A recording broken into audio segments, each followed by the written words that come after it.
out to be completely unreliable assholes.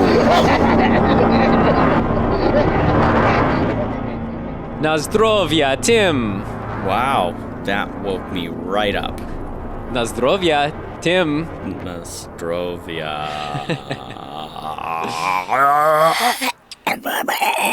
It only took us... That was my demon impression. I liked it. A Polish demon impression.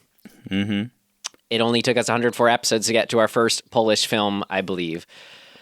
104 episodes of what, Tim? Of dismembering horror. That's where you are. That's where we are. Welcome, everyone. Thanks for being here. This is, as I said, Dismembering Horror. It is the podcast show where myself, Ryan McDuffie, and... myself, Tim Aslin. That's right. We dismember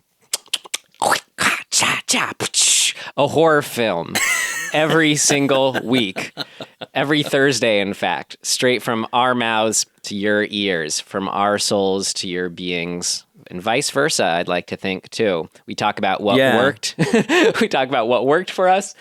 Anything that did not work for us, and anything else these couple of knuckleheads, found interesting or noteworthy about a horror film. And we're on the... What an interesting concept. We're literally putting ourselves inside of your head. Yeah. Music, man. Words. We are vibrating into your brains. We're all vibrations.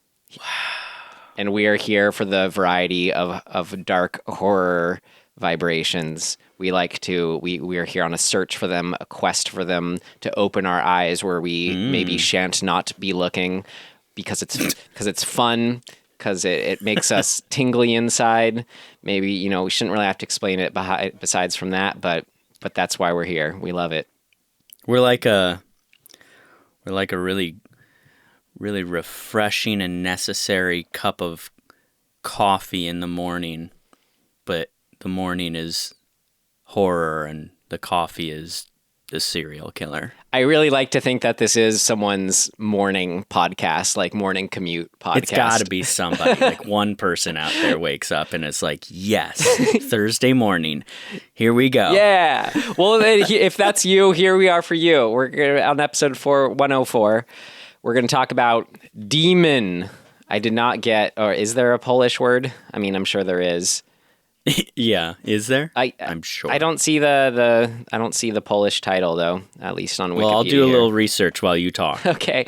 Yeah, no, we're here for Demon from 2015. And Tim, I actually don't have much else to say. I mean, usually we want to catch up about anything else, note anything from our previous episodes we want to correct or amend. But I think I'd be set to watch the trailer. No, I don't have anything. You know what demon is in Polish? What? Damon. That's so... Same spelling? No, it's oh, yeah. No, it's the same spelling. Okay, so it's just pronounced slightly different. So okay, slightly. So then we're here for Damon today. Yep. Great. From 2015 to say that. All right. Well, let's watch it. Let's watch this trailer. All right. I bet it's scary. Here we go. As I said, for Demon/Damon. Janetka's more in love with this place than she is with me. No way. I'll show you something. We can use those original bricks. We'll have a summer house for the whole family. We'll have to do something about this barn.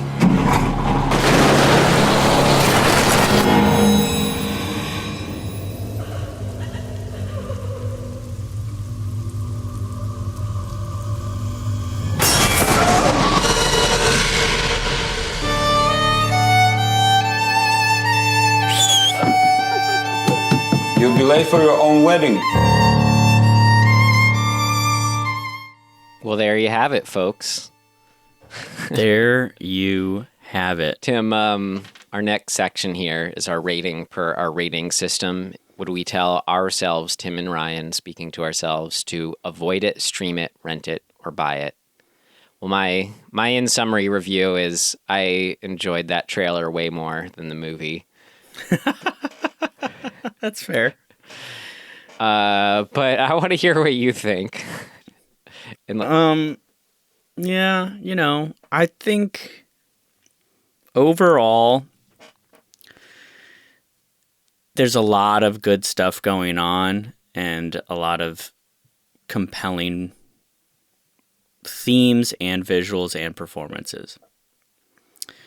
And then it kind of just falls short.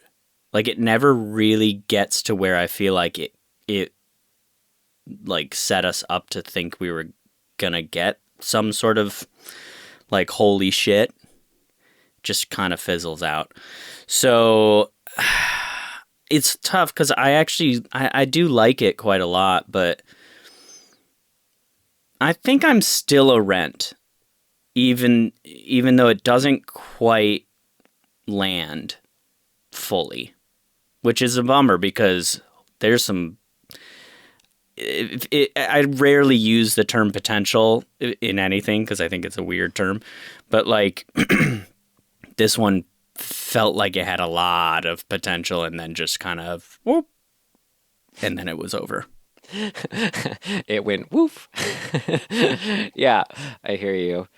You remember? But I still give it a Rent. I think it has enough to, to get there for me. Do you remember what I said is like my biggest like deal breaker for a movie? Oh man. It having Elijah Dushku in it. You mean not having her in it? Exactly. If it doesn't have her, the Dushku, Definitely. You're not into it. Well, yeah, because that just means you aren't watching Wrong Turn. So right, which we need to talk about later, by the way. Okay, always happy to, of course. But no, go on. Yes, it's your deal breaker. What is your deal breaker? It's just don't. If I'm bored, right, it can be terrible. Yeah. It can be a terrible movie, but if it has enough weird things or just things that make me, I don't know. But I feel. I'm kind of at a loss too, and this is why I wanted to do some digging because I feel like I'm reading the positive reviews for it, which are the most of the reviews for it, and I'm like, yeah, I guess I can see that, but I just didn't. It just wasn't coming through. I just don't know if I was in the right mood or something like that. If I was just wanting something else, but yeah, maybe I was bored enough on this watch that I would just tell myself to avoid it. Interesting. Wow. Even though after the fact, I'm like, kind of like, well, stream it so you can kind of maybe pick apart why you weren't getting those things that were working for everyone else. But I mean, when watching it, I was just like, I'd rather be rewatching any of the ones from, our top 9 lists or whatever. Yeah. It's just that's kind of always... That's always the case. Right. No, it's not. Because, as far as the discovery, seeing what else is out there. Like, if it's a solid stream, I kind of, we're doing it. We're there. We're seeing it. But this, I was just like, ugh, get me out of here. So, avoid it. I think it hits a pretty... It kind of has a rising momentum up until about maybe 55 minutes in. And then there's like just kind of nothing. See, that's where I thought there was a nothing momentum, then a little bit of a uptick when like at the midpoint, and then just more of nothing. Anyway, can I give you my summary? Move on to the summary, and you'll please. Further. Oh, I can't wait. Further make my bitter asshole point. But I have a groom at his Polish wedding digs up a skeleton. He spazzes out and starts speaking Yiddish during the reception, then disappears. Yeah, that's, you're not wrong. What a spaz. He really does spaz out. Fucking spaz central over there. Yeah. Everybody's kind of spazzing out. Which I did actually like. That's the aspect I did like. That's why I used the word. All right. Do you have anything you'd like to add that you think is important to summarize? Yeah, sure. Here's what to me the movie is sort of about, or to summarize what I felt like it was about. I mean, so there's this folk tale in, I actually don't know where it originates exactly, but it's a Jewish folk tale. It's called the Dybbuk, which is essentially just a demon that possessed, or it doesn't have to be a demon. It turned into that, but so generally speaking, it's just an entity that possesses somebody, and it can be in different sort of forms. Like either it possesses you so that people can learn a wrong that was done and that can then move on, or it can teach you a lesson, or in some versions it is a demon. Depends on what era. Blah blah blah. Right. So cool, great folklore stuff. And this whole movie is predicated on that folklore thing and sort of doing its own take on it. And so you've got a lot of big thematic things to support that I think are interesting. But in general, the summary, I think the important parts of the summary are you have an outsider, he's got Polish ancestors, but he is a non-Polish dude, marries a Polish woman. They have never really, they met online and they kind of formed their relationship from a distance. And they pretty quickly decide to get married. And so they get married on her, the Polish woman's ancestors' property. So the non-Polish guy, our lead character, the groom, is coming to that land for the first time, and he is going to essentially tear it all down and build their new home on it. I think that sort of is the main setup and important aspect, because the digging up and like changing of the land or disturbing the land is the setup for this Dybbuk to possess him. And then, wedding, spaz,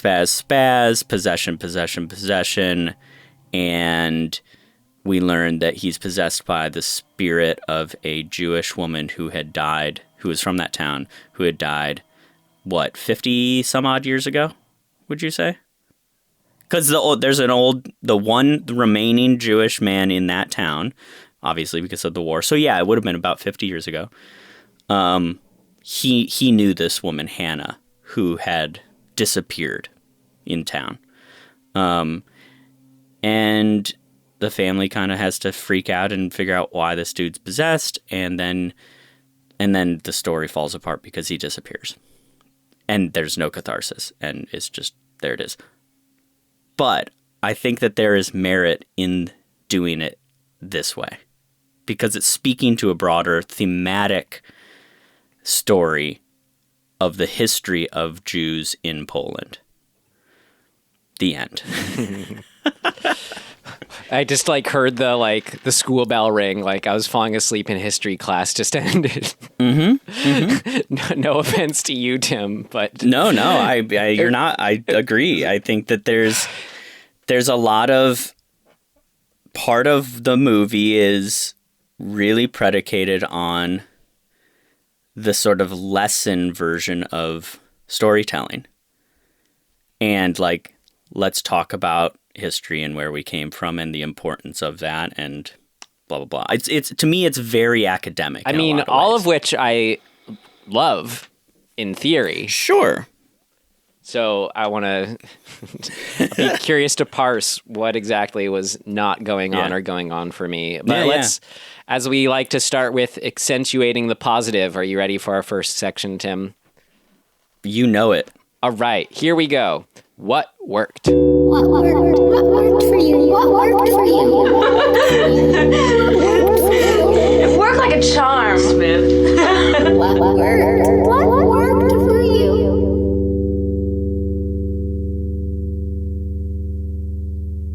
Well, I already said I liked when he, him spazzing out. That happened right at the midpoint. Was the first time. And I thought that was pretty cool as striking a neat tone of being quote unquote a possession that feels real you know, where if you're up close and dealing with him like some of the family members are, you kind of feel like you have to make the leap into this is, you know, challenging your views of reality. There's something not normal here. So I was kind of fine with, you know, that it didn't go to like full him floating around or spinning heads or whatever. It was eerie in that sense of sort of the extent to which the possession reached, and that it was like just at the level where you could just say, oh yeah, no, it was just epilepsy, you know, write it off. Oh, he just drank too much. Yeah. I think to that point, the performance by that actor, whose name I honestly, it's not something I think I can pronounce. So we should just, Can you try? We should up front just say we're going to be butchering these names, but the English phonetic way they're written, the character names, is the main guy, the groom, is Piotr, Piotr. Right. But they'd say so like... basically Peter. And then... we can be lame and say Peter. And then the bride... Zaneta, Zenita. So the American pronunciation. Yeah. So Piotr and Zenita, if you want to say it with a questionably offensive accent. Yeah. Or a flare. We'll just call it a flare. Yeah. Yeah, I mean, I think the performance that he gives, and considering that he has to speak, I believe, 5 different languages throughout the movie, is pretty sweet. Wait, what outside of Polish, Yiddish, and English? So Polish, Yiddish, English, German, and Russian, I believe he speaks all of those. I thought they said like, oh no, that's not German, that's Yiddish. At one point, it's legitimately German. Oh, okay, cool. Because that's the only language I ever learned secondarily. And it goes from like standard German at one point right into Yiddish. Obviously, those two languages are incredibly similar, but they are different. So yeah, and just the performance of the possession and the freak out and even the stuff leading up to it, he's got this eerie ass vibe about him, and he's a peculiar, interesting sort of looking and mannered dude. So I like all of that. I actually really like all of the characters a lot. Like I like the actors and I like the characters that they portray.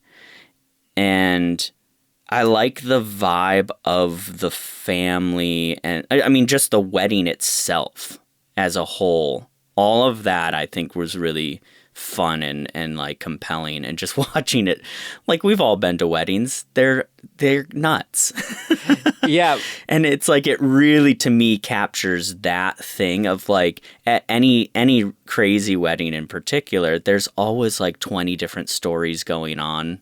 Right. You know what I mean? And like you're not really a party to most of them. You're kind of a party to your little story individually. And I like the vibe of that. Like I love when the storm kicks up and they have to move into the house and everybody just sort of goes with it and keeps the party going. Like there's something really like to me endearing about all of that, especially when underneath it is this sort of literally underneath them in the cellar is this like crisis that's happening. And I think that to me that holds up the film for a lot of it. But to your point, like then there, yeah, like I agree. The midpoint and sort of the possession and like that up to that point, I'm pretty in. And then about 5, maybe 10 minutes after that, when they're still just sort of in the cellar contemplating what to do, like right before he disappears, I really just start to check out. So up to that point, I'm in. I'm pretty fucking fired up for it. Well, something in there you said is I'll second as just being my favorite aspect of the film, which was the wedding setting, specifically the Polish wedding setting, which are unique. And then within that, though, this is probably my favorite part of the movie was the role of the father of the bride, who we just see his like. He was kind of the most clear, almost through line for me that I could actually kind of follow. was his denial of what's happening and how he's choosing to translate that to the crowd. That was that fun balance of like a good kind of frustrating. Like, well, I'll say there are other aspects that were frustrating as far as, well, whatever. But this was, that was the fun kind of just seeing him like deal. Like by the end of the movie, I loved, he's straight up like talking to himself that, oh, when we wake up in the morning, it'll be like this never happened. Because it was a collective hallucination. Yeah, it's a because it didn't happen kind of thing. Yeah. I love that speech, to be honest. Yeah. Like, it almost is enough for me to be like, okay, I'm into the end of this movie. But it, almost. Right. But that's just on top of just, oh my God, him getting, all of them just getting drunker and drunker. So it just, that tied to the getting drunk, just loved all that. Yeah. What else do you have? I have some really big things. Well, so I don't know if we should just dive into those. The last kind of broad thing, maybe this touches on something you have, specifically. I'll get to it later. As far as I can't say overall, I loved how it was shot, but I did appreciate a lot of the framing of to narrow an aspect within how it was shot. I thought it was some really cool framing within it. Yeah, I felt the same way, actually. So the thing that stuck out to me right off the bat and kind of, I think, was the undercurrent thematically that kept me kind of locked into the story. And I think actually one of the ones that has a payoff, the ending pays this particular thematic thing off, is that the opening shot of the movie is this sort of, it's a semi-modern, modest, but pretty modern home that we're just looking at with like telephone wires. And it's a really beautifully framed shot, to your point.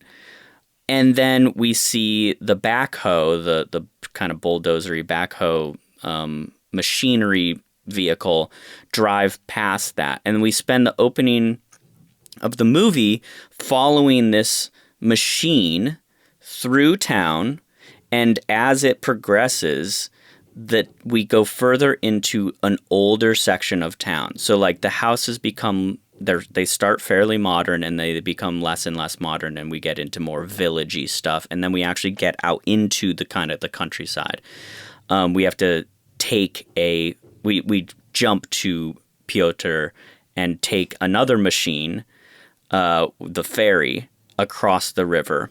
And they make a point to say, he says, like, in their bridge here, and later in the movie, the dad does say, he's like, maybe you can rebuild the bridge that the Germans blew up. And it made all of that stuff. And there's one other thing. When he gets to the other side, he drives through a rock quarry, which is cool to look at. But I think I was like, why? Why are we shooting that? Like, why is that the environment we're in? And I think ultimately, one of the main undercurrent themes of the movie is this sort of the old world, pre-war, pre-industrialization, the change in how industrialness or progress in that realm has killed the old world. And part of the old world is nature and the environment, and digging a giant rock quarry is a really stark visual of that. You're literally just cutting layers of the earth away. And the story itself, the possession story, is really this sort of, allegory for allegory, but it's, it speaks to an entire race of people being exterminated on that land, essentially. Like the World War II happened and the Germans occupied Poland and they fucking eradicated an entire population of people. And in effect, quote unquote, disappeared them. And I think that thing of like putting those two things together, like the theme of like an entire population being eradicated, they kind of represent the old world, right? And they, having him dig up a body in the earth, disturbing that ground, like quote unquote sacred ground, the correlation between those two themes of like the visuals of industrialization and destroying the environment, and him being a mechanism in that unwittingly, right? Like he's this outsider, like the Germans, who came in, they disturbed the ground, they fucked things up. He doesn't do horrible things, but he becomes kind of the vessel for that, if you want to call it an allegory or whatever. And so for me, like, all of those things work. I really like all of that from a thematic standpoint, from a storytelling standpoint. I mean, it's stark and it's hard to look at, I think, in a lot of ways. But it's also really meaningful and really, a big thing to address. And, there's little choices that point at this, right? Like the woman Hannah, the Jewish woman who gets disappeared, is a dark-haired brunette Jewish woman, and Piotr's I'm jumping the gun, but let's call her his new wife because of the sort of shining reveal at the end. She's more of the quintessential Aryan, white, blonde, representation visually. And so you have these stark contrasts happening throughout. And I think a lot of these choices and the storytelling and what the director is trying to get at are really good and compelling stuff. Now, whether or not when you walk away from the movie, you feel like that was enough or it worked enough, that's a different debate. But I think the attempt and the attention to that detail was really compelling and for me was working. And it speaks to the story, right? I think having those layers works. And it's stuff like it's deep stuff that I like to kind of dive into personally. So that to me was the big thing that I enjoyed it. And so you have the thematic catharsis of that theme. I don't know if it's a catharsis actually, but like the poignantness of the ending of having the backhoe pull down that house that was not built by the grandfather of the Polish people, but by the Jewish ancestors who lived on that land before them.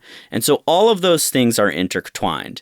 And watching the backhoe, this industrial, age machine, pull down this house and really level it is sort of the icing on the cake of this story. And I like all of that. I think the picture of Piotr in the rubble being the husband of the former bride, Hannah,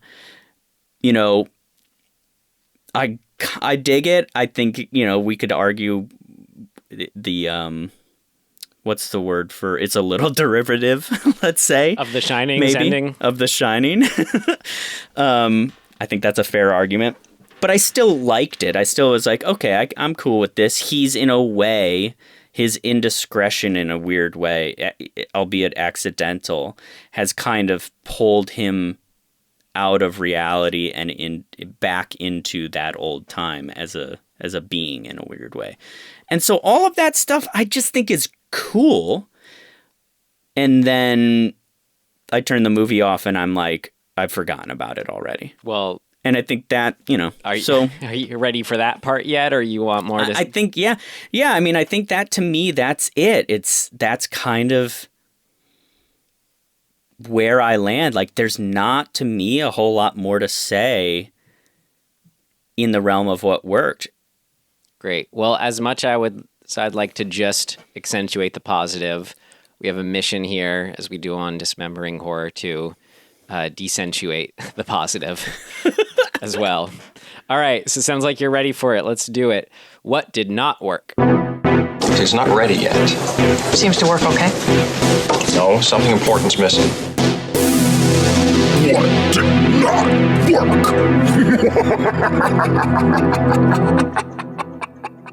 Well, Tim, Let's hear it. I was bored. As I You were said, bored with my explanation. I was bored with the movie.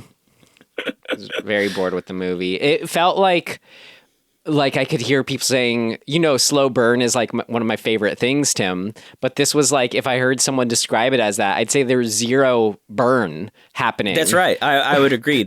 It's slow, but nothing ever lights on fire. Right. So it's not even burning, really. It's just sort of there. Well, I would even be okay if it was burning and then puttered out, at least, set on fire. But like nothing, it felt like nothing was happening, that it really was just like people kind of saying, oh, well, where did okay, he's in this room now. Oh, let's call the doctor again. Kind of like, he flips out at the midpoint. They kind of call the doctors, talk about it, and then he comes back out, and then he just flips out again. And I'm like, why not just make that the same? Like, what was that all about? Like, and I was trying to figure out, okay, well, is that, I don't know, why is that so I could see it. I guess I could see the filmmaking being done differently. And so in a way that actually, I don't know, lets me know that that's okay by giving it some kind of thread. So I was just trying to like parse out or think of why maybe I just felt like there was nothing I could actually follow the whole time that was keeping any of my interest. And I mean, the best I can come up with is maybe it has something to do with like, if you have these two different approaches, like let's say the Michael Haneke kind of like super observational, which like works for, a slow burn, but, really just dire, moody circumstances, not being super, super subjective. Oh, I get, he gets subjective, but you get what I'm saying, his style.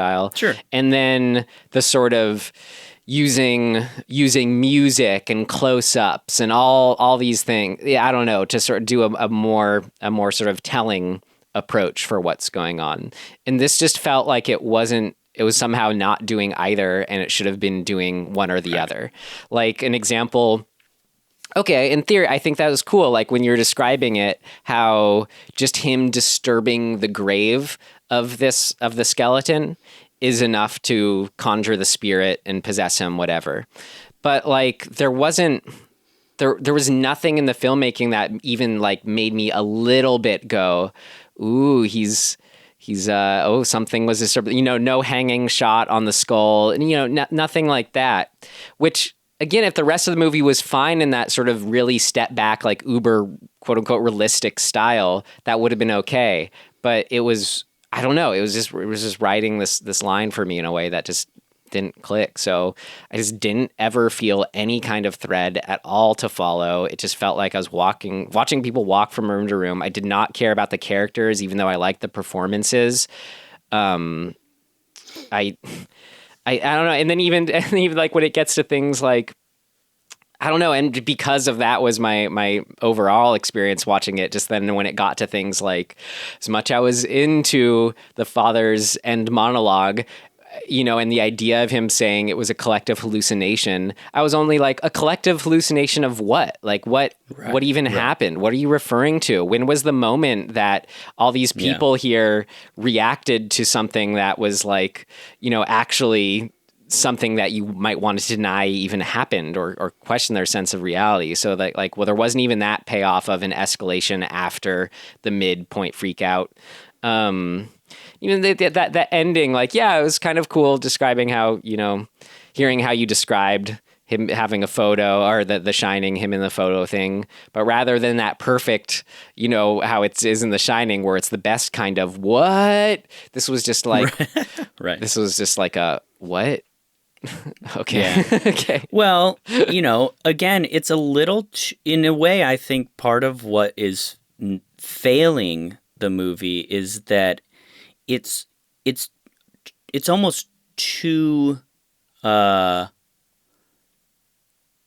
vaguely thematic. It's too metaphorical, actually. And so, the dad at one point when shit's really kind of hitting the fan, he turns to the daughter and he's like, he says something to the effect of, we're basically just going to forget about all of this. And, you know, maybe he'll get better or maybe he won't, but you'll get married again and we'll have a wedding again and we'll just forget about all of this.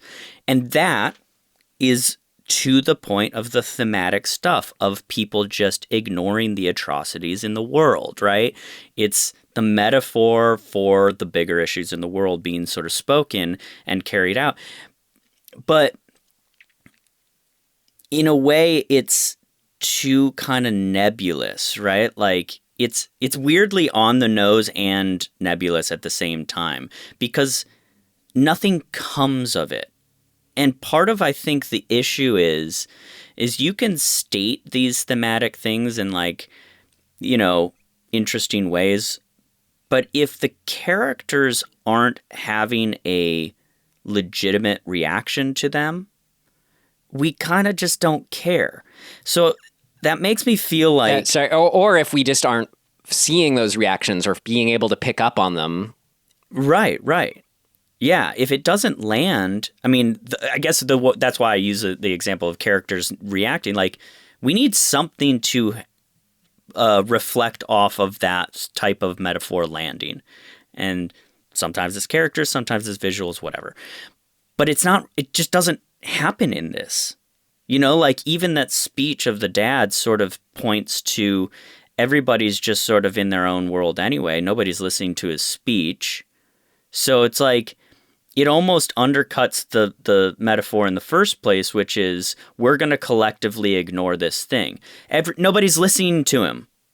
So it doesn't work, right? Like everybody would have to agree, you know, to ignore this reality for the metaphor to actually carry through it and speak to a large population ignoring the atrocities of the world, right? Like, but they don't. They're all just in their own... they're all just hung over and not listening anyway, and they all go home. So it's like, it doesn't quite land. And a big part of, I think, what you're talking about of never really, like, getting on board with anything is that we start the movie with Piotr, right? Like, we're watching the world through his eyes only. We never get a different perspective as, like, the point of view of the movie. And so, once he is possessed and his actual character is gone, the movie never shifts into somebody else's point of view. Somebody else doesn't become the protagonist of the movie. Yeah. It's just people standing there watching this happen. The wife, at least, make the bride really give a shit. She just sort of is there. She's way two-dimensional throughout. She's like, you know, come on, help him. What the fuck? But that's about as far as her character rises to. Yeah. I mean, she tries to dig up the grave. I guess that's sort of her moment. But, like, even that doesn't amount to anything. So I think if you were going to kind of redo or, like, reframe the movie, I think you need to make it more her story so that you can kind of lean into the issues of the thematic stuff, which is, here's this outsider coming into our realm and she loves him, so she has to defend that with all of the people who are criticizing it. And so if we're seeing all that through her, then we actually have stakes, right? We actually have conflict that we can get into. But we never live in that world with her. We're just sort of watching it vaguely occur around Piotr. Yeah. And then once his character is out, who gives a shit? Because he was the only thing we had to fucking hang on to in the first place and care about. It's like, this is why The Exorcist works. Because that movie is Ellen Burstyn's movie, right? Like, I forget the name of the mother in that movie, but, like, it's her movie. It's not about Reagan. It's about a mom dealing with some fucked up shit that her kid is going through. Well, it's like, even though this is pretty specific to me, but you're saying if we're with him that first half or whatever, he lost me right at the beginning. As soon as, like, so he calls his wife, or soon to be wife, to say, hey, I just dug up the skeleton. And then immediately, but then he doesn't follow through with that. Right. And then when his buddies or whatever start, like, I don't know, they're either starting to dig up the ground again too, or something like that. Which, why it's happening the day of the wedding, I never got. Why they're digging up holes because the they're day of their drunk, wedding. dude. They're drunk and they're like, let's dig up and make that pool of yours because So it's raining. It's like, okay. He completely lost me as soon as he was, like, angrily yelling at them to stop without even telling them why. I'm like, right. Dude, just tell them that you saw a skeleton. Like, why is that if you were right. about to tell her, why didn't you tell them later? Why is it a big secret? And that's like maybe a minor thing, but I feel like that's a thing in movies. I just get completely lost when something could be cleared up with just saying it and explaining it. I get so frustrated. It's why I stopped watching Seinfeld. Because there comes a point, I don't know what season it is, but there comes a point where everything that is an issue in that show can be solved with somebody being like, hang on, sorry, let me rephrase that. The brilliance of the show is that they never know about it, though. They aren't in on that. That's true. But anyway, so I agree with you. So here's how you solve that. You frame the first act through both of their perspectives. The girl, what do you call the bride to be? The bride. So the bride and the groom, and you have both of their perspectives really clear. You focus in on their concerns, their fears, their trepidation about this wedding and all of that, but you do it with them together. So you go, oh, we're on the same page. But you get the 2 points of view. One person says, you can go back and forth, but one person is like, I understand that you're concerned about this, but it's going to be okay. Or the other person can express like, hey, just so you know, like the bride could be like, just so you know, this house means a lot to our family. And like, it's a big deal that we're letting you in, but I love you so much that it's going to be great. Don't worry about it.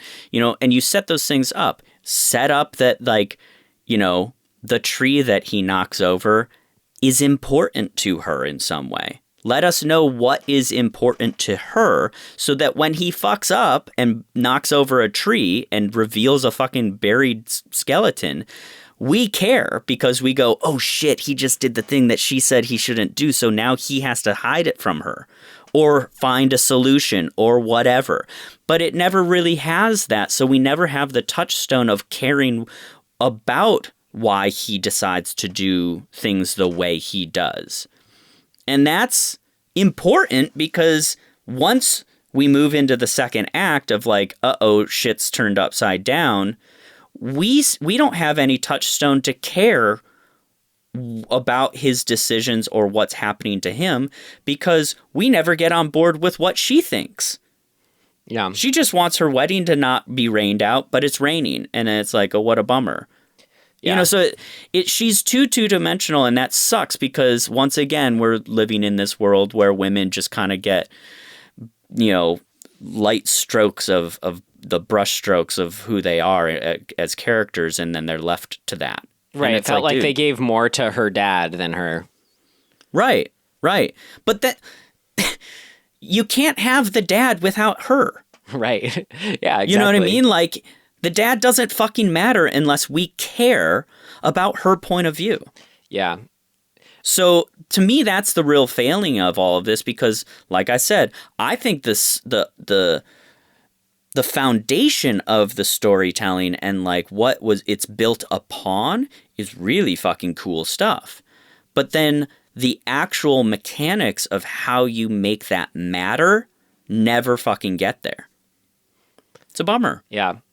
I'd be curious if you could expound on or help me parse out kind of what I said earlier. Is like if there's truth to this or or what I meant. Like when I said we had the moment where he flips out at the midpoint, then it kind of feels like nothing happens, and then he just like flips out again. Why not cut out the middle? Why not cut out what happened? Oh. But I want to say like just the two different ways that I could see doing that would make it work better. If it was, let's say, if we are following, let's say, the bride, or in this case, what it was closer to, the father of the bride dealing with things falling apart, that is just close to how it was. If like that the section between those two flip outs was really with him and we saw him sort of dealing with it, and then I don't know, make it about that more so, show us it's about that. Or basically just the other style that I'm getting at is like basically the filmmaker who made Calvert, like, you know, that sort of no music style was, I could just picture that filmmaker being on like that scene, that's that a transitional between two flip out scenes, and just feeling a tension or feeling that burn just in that whatever their approach was. But I'm just trying to figure out what was or wasn't going on here. Do you think?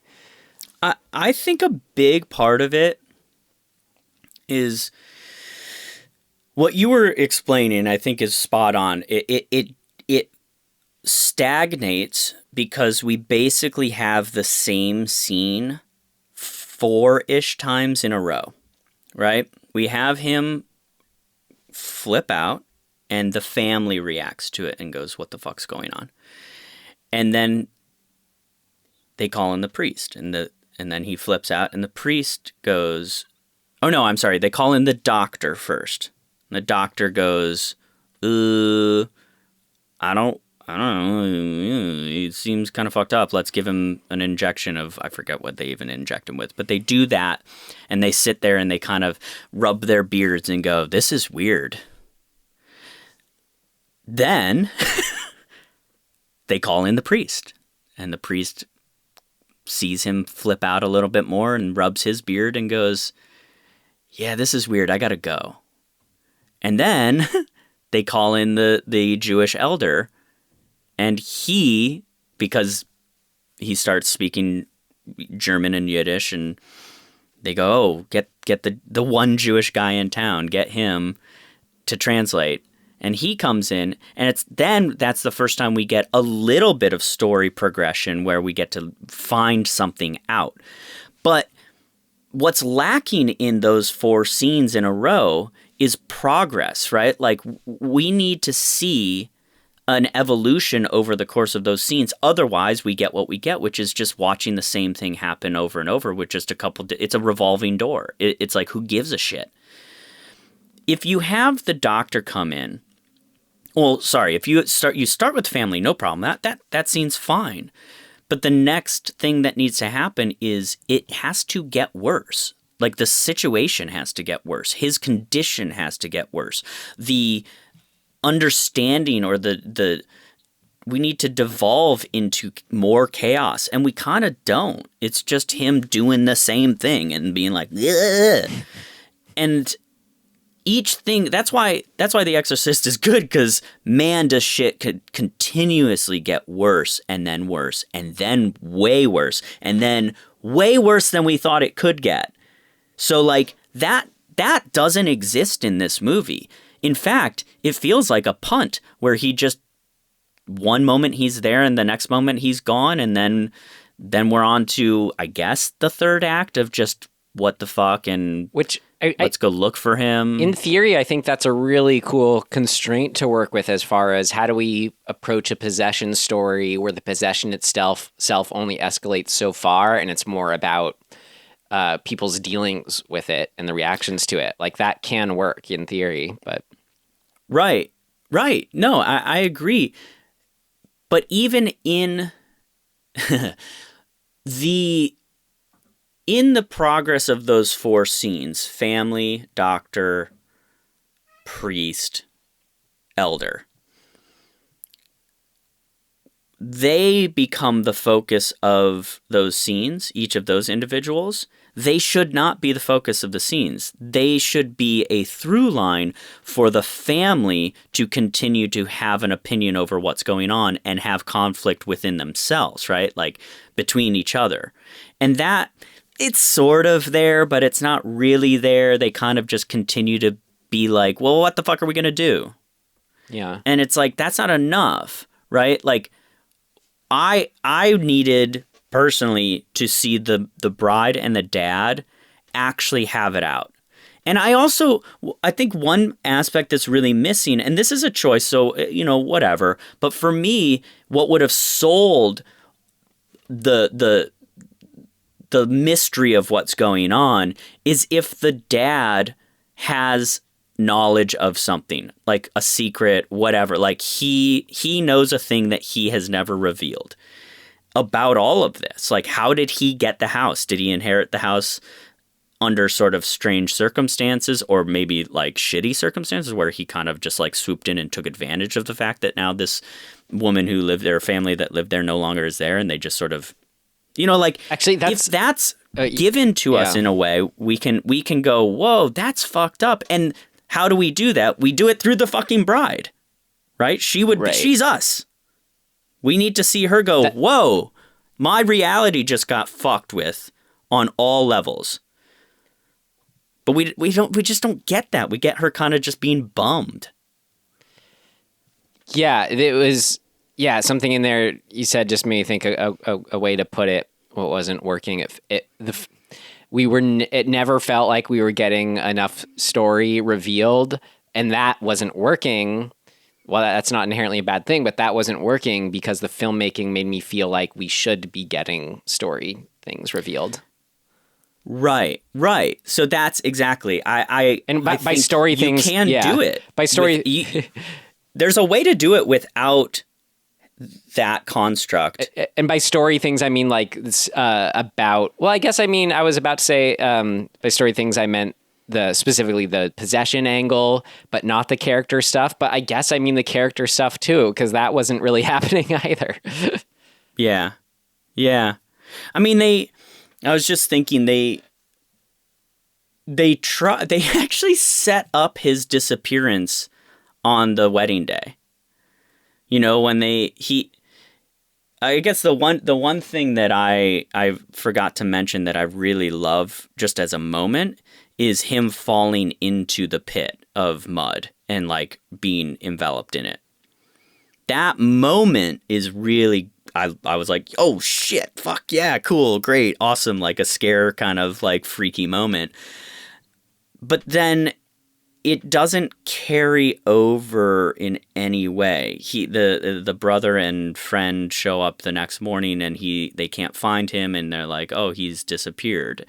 And then they find him in his car and he's not covered in mud.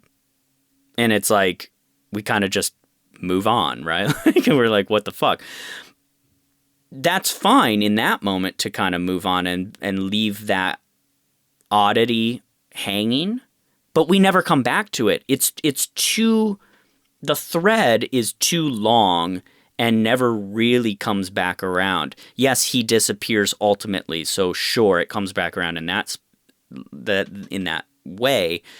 But if the story is sort of leading us down this pathway of ultimately he's going to disappear, let's fuck around with that throughout, where you keep having him kind of try to get away and them keep finding him, right? That would, I think, help us, that when he finally disappears for real and they can't find him, they're like, fuck, in a way, this entity has been trying to get him to disappear or take him this whole time, and we've been preventing that from happening until a point where we can no longer prevent it. And I mean, if you're doing it that way, I think you can get away with this slow burn sort of like nothing, like shit doesn't have to be explained, because you're kind of just like through the actions of the characters seeing that stuff unfold. It doesn't have to be stated. Right. As far as like just kind of happen. His like a progression of his possession, like it was beyond me, like if there was an escalation or not, or like I read in the story, it was like, oh, at a certain point, then he becomes fully possessed by whatever Hannah, and I was like, oh, when the hell did that happen? I don't know. When he freaked out slightly differently. I mean, I guess I just missed a line somewhere because again, I apologize. I was just bored. I mean, he's just fully taught. He as Hannah recognizes the elder from town. And she's like, oh, you're old now.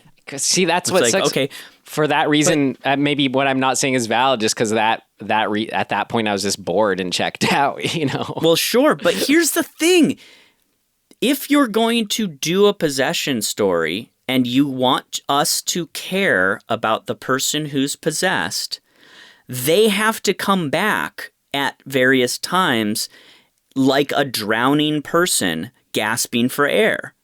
Their head needs to come out of the water for air occasionally, and we go, oh shit, like they're still in there, we can save them, and then they fall back, underwater, and you're reaching for them and they're gone again. Without that, I just don't give a fuck about him. Like I need to feel connected to him going through this as much as anybody else. We never get it. He's just sort of in it. We never get him. We don't get a moment of levity where he's like, okay, guys, I'm sorry. That was really weird. I don't know exactly what's going on, but I'm fine now.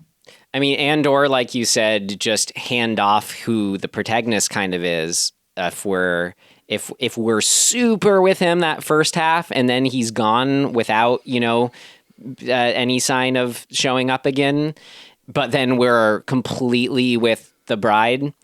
And I don't know, I could see that working. But. Yeah, because she could be like, she could be saying what I'm saying. I know you're fucking in there still. Yeah. Come on, man. Like, you cannot leave me. Right. And like, we only care that he's leaving her if we set up that she cares about him. And we're supposed to assume that because they're getting married and they love each other and they have, intense sex. Like, I guess. But that's not enough. That's not real. That's all just surface shit. Yeah. So, yeah, it's... I don't know. It's a bummer because I do like aspects of it, but it just never gets there. Great. Well, if that's it, should we move on to our third section for Demon? All right. Yeah. Here we go. Last but not least, things of note. Things of note! This should be interesting. Well, I got to clarify, I kind of got to correct something we said earlier, that as far as this being our first Polish film, this is our first Polish set film, but not first Polish filmmaker, because of course we loved and watched Possession by Andrzej Zułowski, who's a Polish filmmaker. But I was going to say... That was a German-French co-production, though, and filmed in Berlin. I was definitely going to say... You want to do some possession shit, well, just go watch that movie. I mean, Possession wasn't about typical demon possession. I agree, but like, you get what we're talking about exists in that movie. Yeah. Those two characters care so intensely about each other. We get that in like fucking drop scene 1. Like, they are intensely into each other and mad at each other, and like they have a point of view, both of them. We get all of that, and we see the clashing of that. And you could do that, it doesn't have to be a clash necessarily, but like it could be a good clash or a bad clash or whatever. But like we get that. We get the two of them having a point of view and having an experience in relation to each other. And that doesn't happen in this movie. Well, in Demon. Good thing of note as far as a comparison that we yeah, exactly. went to there. Why can't I get this movie to pull up? The only thing that I had, just that was kind of like a fun observation from a kind of personal note, is I have been to a Polish wedding where I was tasked with being essentially the MC for a series of Polish wedding games. Wow. And it was just cool from having done that. Like, I forget the specific games, but it was really fun seeing all that as a setting. Like I already said, just a Polish wedding as a setting was really cool. But what's unique about Polish weddings that I can remember is like, yeah, you totally have lots of like things involving blindfolds and throwing pieces of clothing or whatever, and chair games, and, you know, starting and stopping the music, and like all that happens. Cool. Lots of drinking. So it was just fun. Yeah. Polish weddings, man. Isn't the wedding in, you may or may not know this, I think the wedding in The Deer Hunter. I knew you were going to say wedding. That. Yeah, I think it is, right? I forget. It looks like a fun time. Yeah. Weddings are fun. On a sad note, as a thing of note, the director of this film, Marcin Wrona, ultimately did commit suicide pretty much right after the movie was done, which is a bummer. I mean, to say the least, Jesus. You know, so sorry that happened, and it sucks. Man, young guy too. It's really I don't know sad. what else to say about it. It's just people dying always is really shitty. And obviously I think he had some good things going on in terms of being a filmmaker, and yeah, it's too bad. Yeah, rest in peace. Yep. Beyond that, I don't really have much more. I just, I'll note it was funny. This was one of those movies. I saw it on the Letterboxd review too. They noted this. I think they counted 10 opening company credit cards. Opening oh my title God, credit. I remember thinking that. I was like, holy shit, there's a lot of those. Yeah, in the pre-roll before the film actually starts. Anyway, yeah. Whatever. Hey, you gotta get it done. Yeah, it's only fair. That many contributors, for sure. When you want to make a movie, you better fucking whatever you need to do to get those people to jump on board and make it happen. Yeah. I'll have 50 fucking pre-roll things. I don't give a shit. Just help me make my movie. Yeah, exactly. It could be 20 minutes of that shit beforehand. I don't care. If I get to get an actual full budget for a movie, whoo. Yeah. Hell yeah. Great. Okay, well, if that's it for Demon/Dimon, if that's the Polish pronunciation, Tim, next we gotta make a couple recommendations. Dude. Ryan, Tim. Let me just tell you. If you don't have Shudder, which I know you do, Ryan, but you out there listening, if you don't have Shudder, I'm sorry, but you need to get the fuck on board, because there's a documentary on Shudder right now that it's everything to me. Which one? Is it the 80s one? Yes. Oh, cool. Yeah, I want to see it.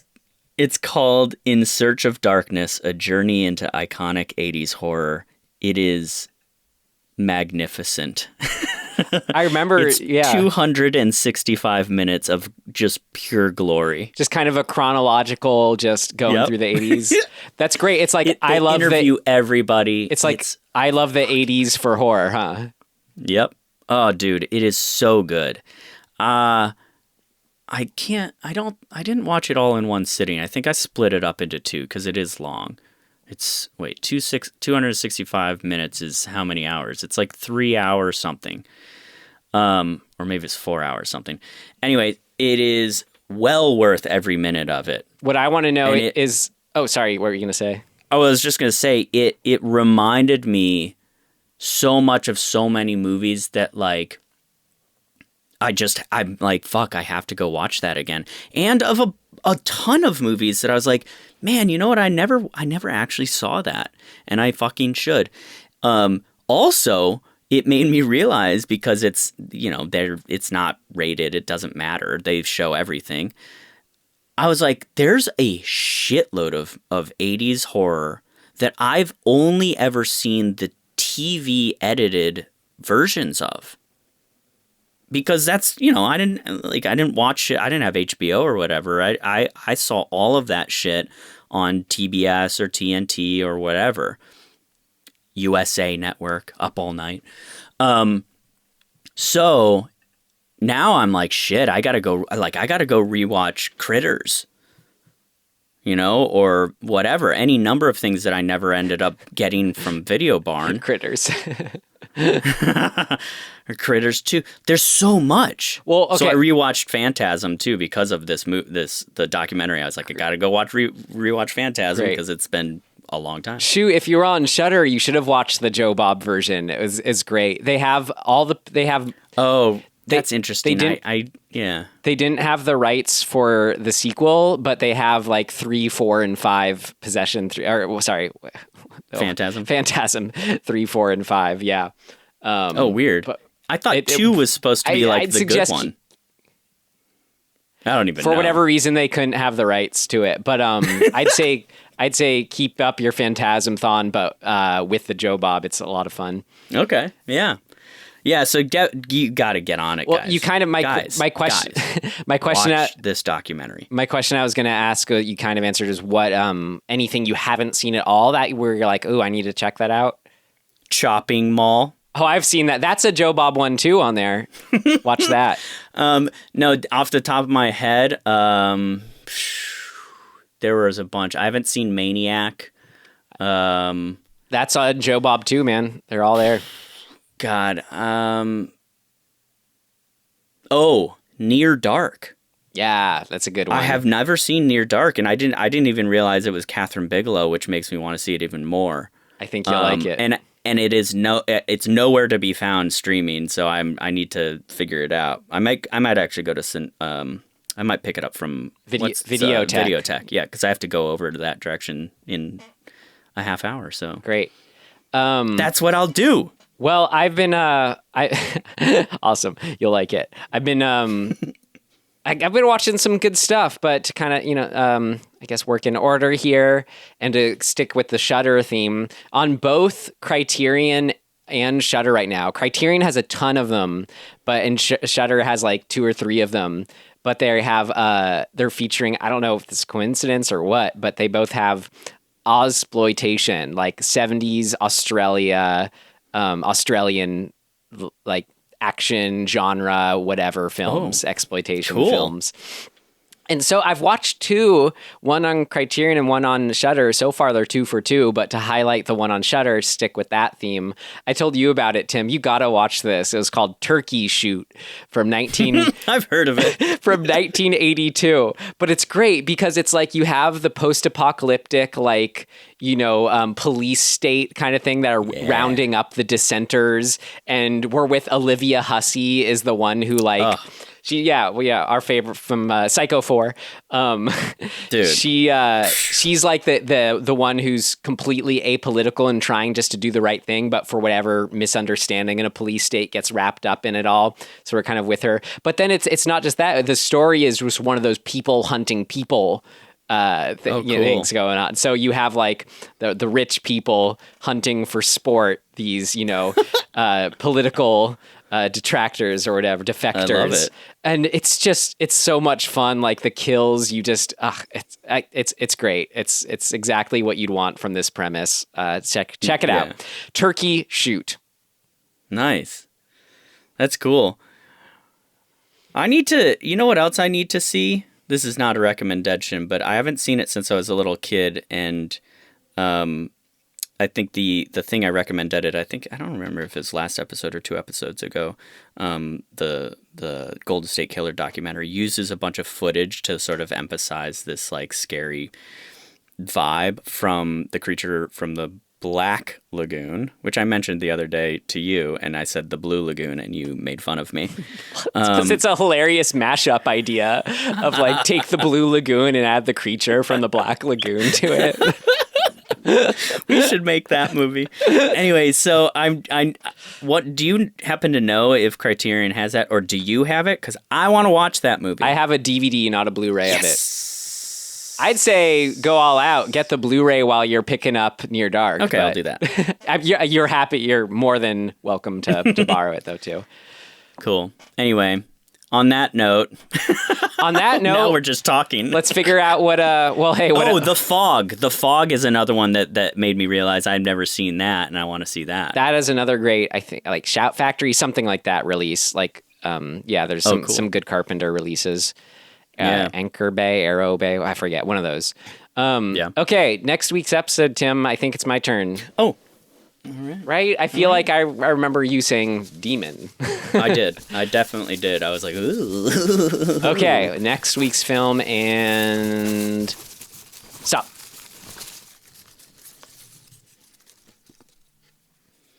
All right, here we go. Am I holding it upside down? No, here we go. Ready? Yeah. I'm going to show it to you. Oh, great. What I've seen but not for a while, Slither, submitted by our friend Brendan Welch. Great. Ooh! Brendan, we're excited to revisit it and dismember it for you and us. Slither. Yeah, I think I only saw it once a long time ago. Cool. That'll be fun context to watch it again. All right. Sweet. Cool. Well, great. Thanks for being here, guys. That's about it. We usually have a big ask, but you know what? Whatever. Hey, if you liked it, keep on liking it. Tune in next week. I'm trying to be more on Twitter. Talk to me on Twitter, guys. Yeah. I'm trying. We are at DisHorrorPod. at DisHorrorPod. Yeah, great. Tim will be there. I'll be there a little bit too. All right, guys. Well, this was it for this week. In closing, thank you so much for listening. And we will see you next time. Goodbye.